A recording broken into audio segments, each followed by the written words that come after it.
I have to preface everything I'm about to say with the following. I have zero issue with any fighter doing anything solely for the money.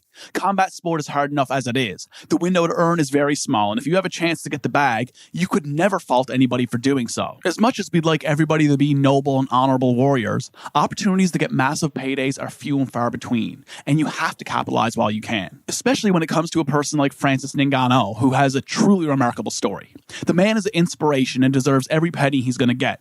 All the power to him for bettering his own life and that of his family. But as we look ahead to his fight against Tyson Fury, I can't help but have somewhat of a bad taste in my mouth about the whole thing, for a few reasons. For me, it starts with when Ngannou was parting ways with the UFC and went public about the fact that a big part of his negotiations falling through was due to his conditions for the betterment of all the other fighters on the roster not being met. He said that some of his conditions were about fighters' ability to get sponsorships, free health insurance, and an advocate to represent them in board meetings. And while I fully agree and support this sentiment, not for 1 second did I buy that he was genuinely concerned or working for this cause, but rather saying it is nothing more than a PR move to bolster his public image.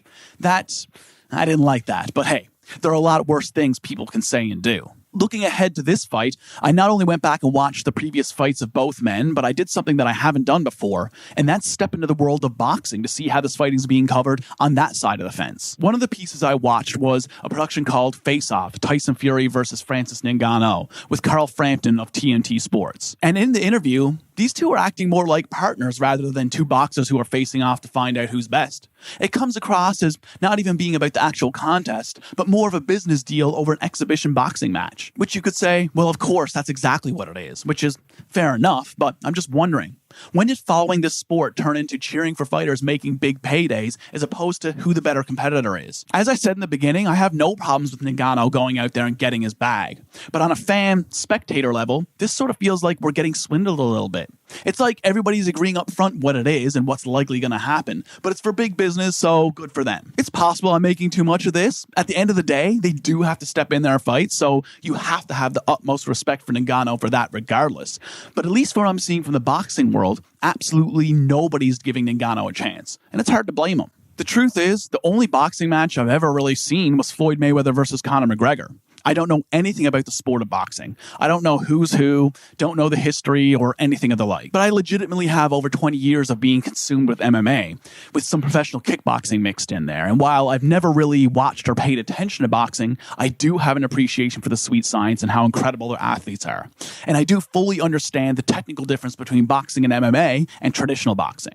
When you have an understanding of the differences, it's not really hard to see why this fight is essentially a gimme for Fury, and perhaps playing a big part in me feeling like we're being sold wolf tickets here. Aside from the fact that, at least from what I'm seeing on the boxing side of things, Ngannou himself isn't even really selling us on the idea that he has a chance to beat Fury.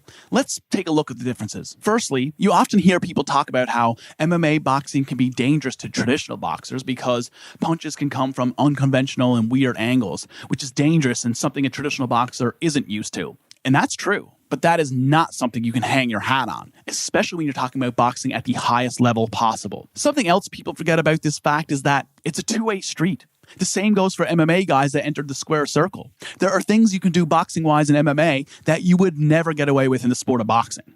Namely, laziness and subtle defense discrepancies that generally may fly in the cage that would get you straight knocked out against a highly skilled boxer. Never mind the fact that you're in a square with ropes, which is a totally different world than being in a giant cage surrounded by a chain link fence, which just as well be a concrete wall in terms of your ability to weaponize your environment and create openings to trap people, something Ngannou is very used to doing. There's also the fact that you're wearing shoes, which is a completely different feel to get used to as opposed to being barefoot, and impacts movement both offensively and defensively.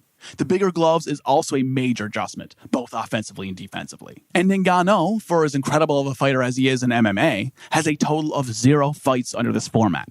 And he isn't just stepping in there against a highly formidable professional boxer. He's stepping in there against the absolute greatest the sport of boxing has to offer in Tyson Fury. So it's not just the fact that, on paper, Ngannou is outmatched. That's fine. We see this sort of thing all the time in combat sports. I love an underdog story as much as the next guy. But it's the fact that this fight is giving off influencer boxing event vibes when it's involving 2 championship-level combat sport athletes that has me not so hot to trot on this one. I've got low expectations for the outcome of this event, but I will be watching and I hope I'm wrong. Perhaps Ngannou shows us something that is cause for excitement for the future, as opposed to feeling as though we just took part in some sort of business transaction.